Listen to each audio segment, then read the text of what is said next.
আজকে আলোচনা করব যে আপনার গাভী বীজ দেওয়ার পরে বীজ কনসিভ হয়েছে কি না আপনি কিভাবে বুঝবেন অল্প সময়ের মধ্যে, যাতে আপনি বুঝতে পারেন যে আপনার গাভী বীজ কনসিভ হয়েছে। তো এই যে একটা গাভী দেখতে পাচ্ছেন, যে এটা আমি কিন্তু প্রায় 6 বার বীজ দেওয়ার পরে আপনার এই গাভীটা বীজ কনসিভ হয়েছে আলহামদুলিল্লাহ। 3.5 মাস চলতেছে এখন। তো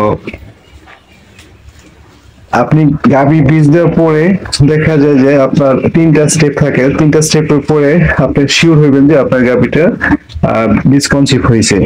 তো এই যে ধরেন আজকে বীজ দিলেন, তারপর 19 থেকে 20 দিন পরে আবার কিন্তু গাভী হিটে আসবে যদি বীজ কনসিভ না হয়ে থাকে।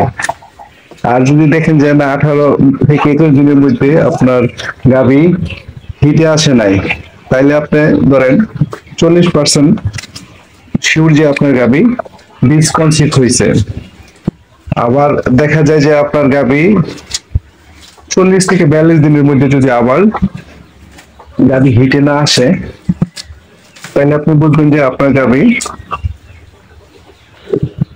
70% কনফার্ম আপনার গাভী হিটে আসবে না, মানে গর্ভবতী হয়েছে।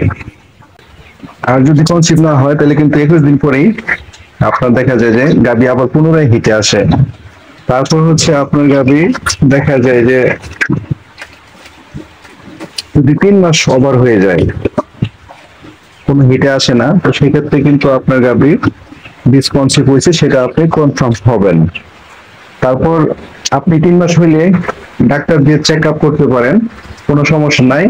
আপনি অনেকে চেক আপ করে না যে আমার গাভী মনে হয় হিটে আসছে, কিন্তু তার গাভী কিন্তু প্রতি মাসেই আপনার হিটে আইতেছে, সে খেয়াল করে নাই।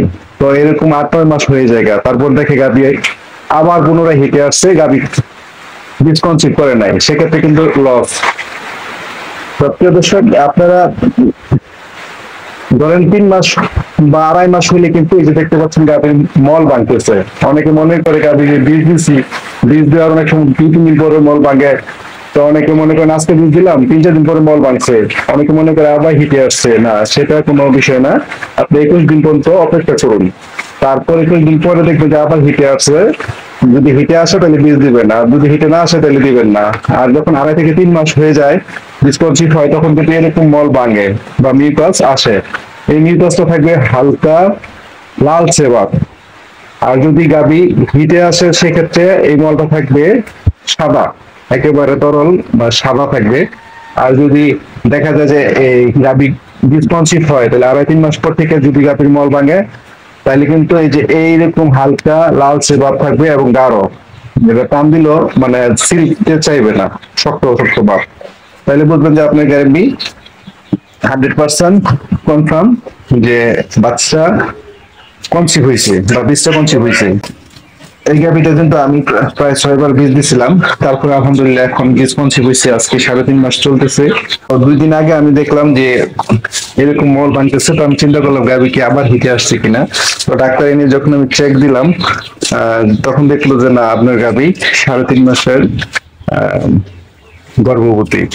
তো আমিও কিন্তু মোটামুটি এই লাল মিউকাসটা দেখে আমি বুঝতে পারছি যে আমার গাভী কনসিভ হয়েছিল। তারপর কিন্তু আমি আবার ওভার শিওর হইলাম যে আমার গাভীটা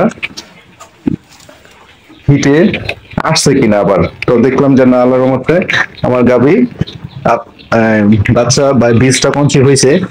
ওই গাভীর ষাঁড় বাচ্চা কিন্তু এটার বয়স এখন চলতেছে আপনার 9.5 মাস।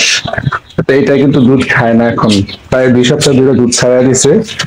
ছাড়লো, গাভীর কাছে গিয়ে খালি উপর দিয়ে উঠে জ্বালায়, এটা দুধ খায় না। তার জন্য এখন বাচ্চা ছাড়াই কিন্তু আমি গাভীর দুধ দোহন করি। প্রিয় দর্শক, ভালো থাকবেন। ভিডিওটি ভালো লাগলে লাইক ও কমেন্ট এবং শেয়ার করবেন, এবং আমার চ্যানেলটা সাবস্ক্রাইব করে দিবেন নতুন নতুন বিষয় ভিডিও সবার আগে পেতে।